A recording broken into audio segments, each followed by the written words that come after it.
عمران خان کہاں ہیں؟ ان کی صحت کیسی ہے؟ اور آخر ان تک رسائی کیوں ایک مرتبہ پھر پاکستان کا سب سے بڑا سیاسی سوال بنتا جا رہا ہے؟ گزشتہ 24 گھنٹوں میں ایک ایسی خبر نے پاکستانی سوشل میڈیا کو ہلا کے رکھ دیا ہے جسے سن کر لاکھوں لوگوں کی تشویش بڑھ گئی ہے۔ پاکستانی امریکی صحافی وجاہت سعید خان سے منسوب ایک انتہائی سنگین دعویٰ سامنے آیا کہ ان کے بعض اعلیٰ فوجی ذرائع کو خدشہ ہے کہ عمران خان شاید اب زندہ نہیں ہیں۔ لیکن ذرا ٹھہریے، یہ خبر ابھی تک آزاد اور قابل اعتماد ذرائع سے تصدیق شدہ نہیں ہے۔ دوسری طرف ایسی اطلاعات بھی سامنے آئی ہیں جن میں پاکستانی فوج کے حوالے سے عمران خان کی موت کی خبر کی تردید کی گئی ہے۔ اس لیے آج ہم افواہ نہیں پھیلائیں گے، یہ سوال پوچھیں گے، جو حقائق ہمارے سامنے ہیں انہیں دیکھیں گے اور یہ سمجھنے کی کوشش کریں گے کہ پاکستان آخر کس طرف جا رہا ہے۔ السلام علیکم، میں ہوں شاہد جی اور آپ دیکھ رہے ہیں شاہد جی کی باتیں۔ آج 13 اگست 2026 اور جمعرات کا دن ہے۔ ناظرین، سب سے پہلے ایک بات بالکل واضح کر دوں کہ یہ کہنا ہے کہ عمران خان انتقال کر چکے ہیں، خدا نخواستہ، تو میرے پاس ایسی کوئی مصدقہ اطلاع نہیں ہے، اور جب تک کوئی قابل اعتماد اور آزاد ذریعے سے اس خبر کی تصدیق نہ کرے، کسی شخص کی موت کی خبر کو حقیقت کے طور پر بیان کرنا صحافتی طور پر درست نہیں ہے اور نہ اخلاقی طور پر یہ مناسب ہے۔ لیکن دوسری طرف ایک بہت اہم سوال اپنی جگہ موجود ہے۔ اگر عمران خان خیریت سے ہیں تو ان کے خاندان و وکلا اور سیاسی ساتھیوں کو ان تک مناسب رسائی دے کر تمام افواہیں ختم کیوں نہیں کر دی جاتی؟ یہی غیر یقینی صورتحال پاکستان کا سیاسی درجہ حرارت بڑھا رہی ہے۔ عمران خان کے خاندان اور تحریک انصاف کی طرف سے ان کی صحت اور ملاقاتوں کے بارے میں پہلے بھی مسلسل خدشات کا اظہار کیا جاتا رہا ہے۔ جب کسی اہم قیدی تک رسائی محدود ہو اور معتبر معلومات سامنے نہ آئیں تو ایک اطلاعاتی خلا پیدا ہوتا ہے، اور یاد رکھیے، جہاں مستند معلومات ختم ہوتی ہیں وہاں افواہیں جنم لیتی ہیں۔ یہ صورتحال کسی بھی ریاست کے لیے خطرناک ہوتی ہے۔ ناظرین، اب آتے ہیں اس خبر کی طرف جس نے نئی بحث شروع کر دی ہے۔ وجاہت سعید خان سے منسوب دعوے کے مطابق ان کے 3 اعلیٰ فوجی ذرائع نے عمران خان کے بارے میں انتہائی تشویشناک بات بتائی ہے، لیکن اہم بات یہ ہے کہ یہ دعویٰ بذات خود تصدیق نہیں تھی۔ نہ کوئی طبی رپورٹ سامنے آئی، نہ خاندان کی طرف سے موت کی تصدیق ہوئی، اور نہ ہی کسی معتبر بین الاقوامی خبر رساں ادارے نے عمران خان کی موت کی آزادانہ تصدیق کی۔ لہذا میری نظر میں اس وقت ذمہ دارانہ موقف سے یہی ہو سکتا ہے، اور نہ کسی معتبر بین الاقوامی خبر رساں ادارے نے عمران خان کے موت کی آزادانہ تصدیق کی۔ لہذا میری نظر میں اس وقت ذمہ دارانہ موقف صرف یہی ہو سکتا ہے۔ تشویش کو سنجیدگی سے لیجئے، لیکن افواہ کی حقیقت مت بنائیے۔ اگر عمران خان زندہ اور خیریت سے ہیں تو متعلقہ حکام کو شفافیت کے ذریعے اس معاملے کو فوراً ختم کرنا چاہیے، اور اگر ان کی صحت کے متعلق کوئی سنجیدہ مسئلہ ہے تو پاکستانی عوام کو درست معلومات ملنی چاہیے، کیونکہ عمران خان صرف ایک قیدی نہیں ہے، وہ پاکستان کے سابق وزیر اعظم اور ملک کی سب سے بڑی سیاسی جماعت کے لیڈر ہیں۔ دوسری طرف خیبر پختونخوا کے وزیر اعلیٰ سہیل آفریدی نے سیاسی دباؤ بڑھانا شروع کر دیا ہے۔ تحریک انصاف اور حزب اختلاف کی جماعتوں کی جانب سے اسلام آباد کی طرف بڑے احتجاج اور لانگ مارچ کی تیاریوں کی بات سامنے آ رہی ہے۔ سہیل آفریدی کا دعویٰ ہے کہ اس اجتماع میں 20 لاکھ سے زیادہ افراد شریک ہو سکتے ہیں۔ واقعی 20 لاکھ لوگ آئیں گے یا نہیں، یہ ابھی ایک سیاسی دعویٰ ہے، لیکن اصل خبر تعداد نہیں، اصل خبر یہ ہے کہ تحریک انصاف ایک مرتبہ پھر عوامی احتجاج اور سڑکوں کی سیاست کی طرف بڑھ رہی ہے۔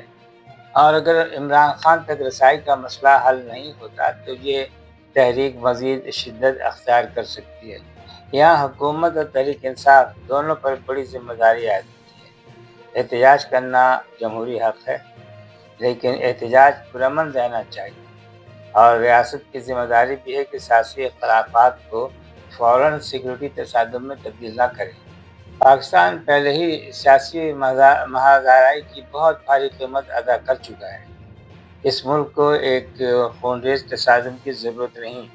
علیمہ خان، عمران خان کی بہن، اب اس تحریک میں ایک اہم آواز بن چکی ہیں۔ خاندان کی طرف سے عمران خان کی صحت، قید اور ملاقاتوں کے معاملے پر مسلسل سوال اٹھائے جا رہے ہیں۔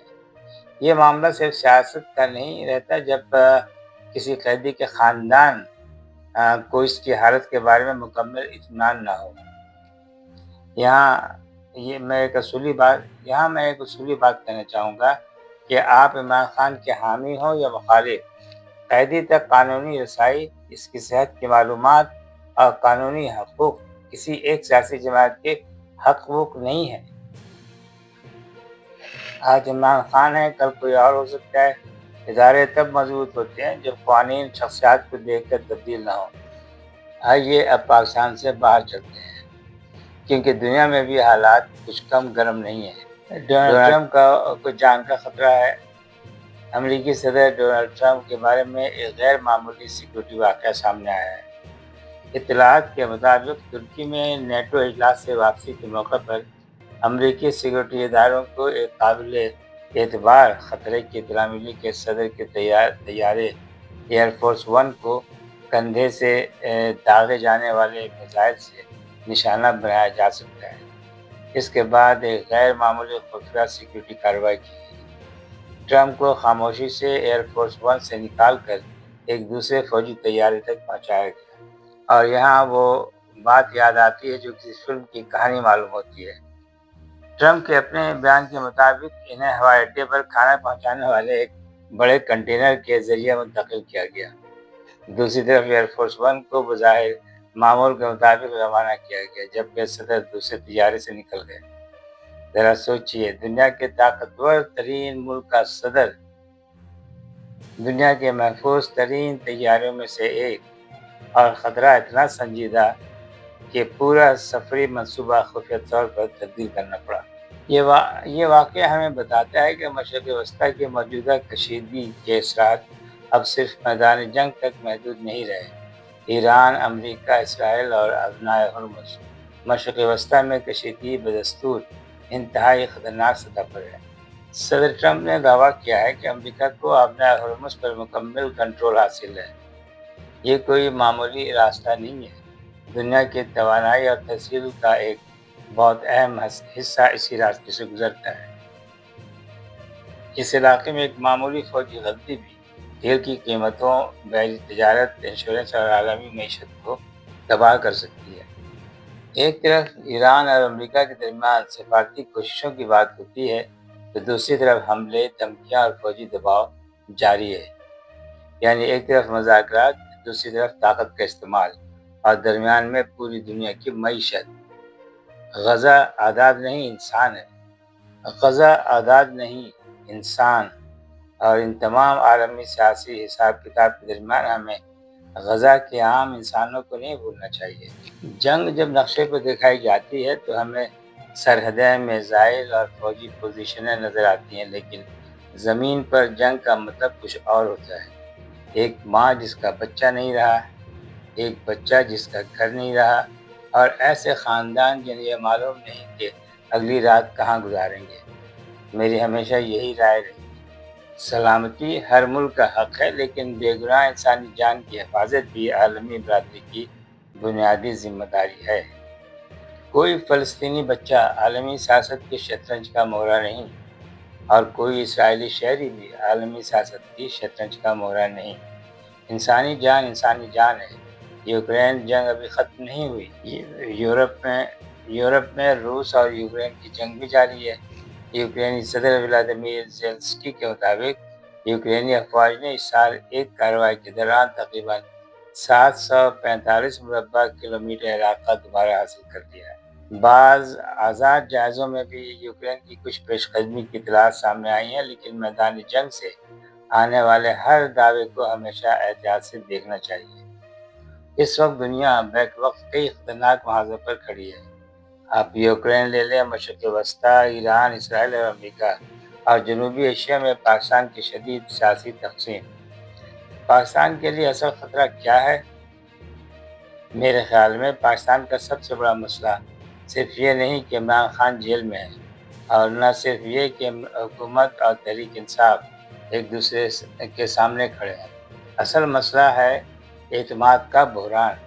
عوام اداروں پر اعتماد نہیں کرتے، سیاسی جماعتیں ایک دوسرے پر اعتماد نہیں کرتی، حکومت حزب اختلاف پر اعتماد نہیں کرتی، اور حزب اختلاف حکومت پر اعتماد نہیں کرتی۔ جب اعتماد ختم ہو جائے تو ہر خاموشی سازش محسوس ہونے لگتی ہے، ہر ایمبولینس خبر بن جاتی ہے، ہر جیل کا دروازہ ایک معمہ بن جاتا ہے، اور ہر افواہ چند منٹوں میں قومی بحران بن سکتی ہے۔ یہ صورتحال کسی کے فائدے میں نہیں، نہ حکومت کے، نہ اسٹیبلشمنٹ کے، نہ تحریک انصاف کے، اور سب سے بڑھ کر نہ پاکستان کے۔ میرا سوال حکومت اور ریاستی اداروں سے یہ ہے کہ اگر عمران خان خیریت سے ہیں تو شفافیت سے نقصانات کیا ہے؟ قانون اور جیل کے قواعد کے مطابق خاندان یا مجاز نمائندوں کی ملاقات کرائی جائے، ضرورت ہو تو مناسب طریقے سے طبی معلومات سامنے لائی جائیں، اس سے افواہیں ختم ہو جائیں گی، سیاسی درجہ حرارت کم ہو جائے گا۔ ایک سابق وزیر اعظم کی زندگی اور صحت کے بارے میں مسلسل غیر یقینی کیفیت کسی جمہوری معاشرے کے لیے صحت مند اور صحیح صورتحال نہیں ہے۔ دوسری طرف تحریک انصاف کی قیادت سے بھی میری گزارش ہے، اپنے کارکنوں کو پرامن رکھیے، سیاسی دباؤ ضرور ڈالیے، قانونی جنگ لڑیے، عوامی رائے کو متحرک کیجیے، لیکن پاکستان کو ایسے تصادم کی طرف مت لے جائیے جہاں سے واپسی مشکل ہو جائے۔ ناظرین، آج 13 اگست 2026 کو صورتحال بہت تیزی سے تبدیل ہو رہی ہے۔ اس وقت سب سے اہم بات یہی ہے، عمران خان کی موت کی کوئی آزادانہ اور قابل اعتماد تصدیق ہمارے سامنے موجود نہیں، اس لیے سوشل میڈیا پر آنے والی ہر خبر کو آگے مت بڑھائیے، تصدیق کا انتظار کیجیے، لیکن شفافیت کا مطالبہ ضرور کیجیے، کیونکہ سوال پوچھنا افواہ پھیلانا نہیں ہوتا، اور کسی قیدی کی زندگی، صحت اور سلامتی کے بارے میں معتبر معلومات مانگنا صرف سیاست نہیں، ایک انسانی اور قانونی مسئلہ بھی ہے۔ پاکستان کو اس وقت غصے سے زیادہ عقل کی ضرورت ہے، تصادم سے زیادہ مذاکرات کی ضرورت ہے، اور افواہوں سے زیادہ سچ کی ضرورت ہے۔ میں ہوں شاہ جی، آپ دیکھ رہے ہیں شاہ جی کی باتیں۔ یہ ہمارا ایپیسوڈ 45 ہے۔ جاتے جاتے میرا سوال آپ سے ہے، کیا عمران خان کی ان کے خاندان اور وکلا سے فوری ملاقات کرا کے تمام افواہوں کا خاتمہ کر دینا چاہیے؟ اپنی رائے کمنٹس میں ضرور دیجیے، ویڈیو کو شیئر کیجیے اور چینل کو سبسکرائب کیجیے، اور دعا کیجیے کہ پاکستان کو اللہ تعالیٰ ہم سے نوازے، تمام دشمنوں کو ناکام کرے، اور پاکستان کے دشمنوں کو اللہ تعالیٰ خاک میں ملائے۔ اللہ حافظ۔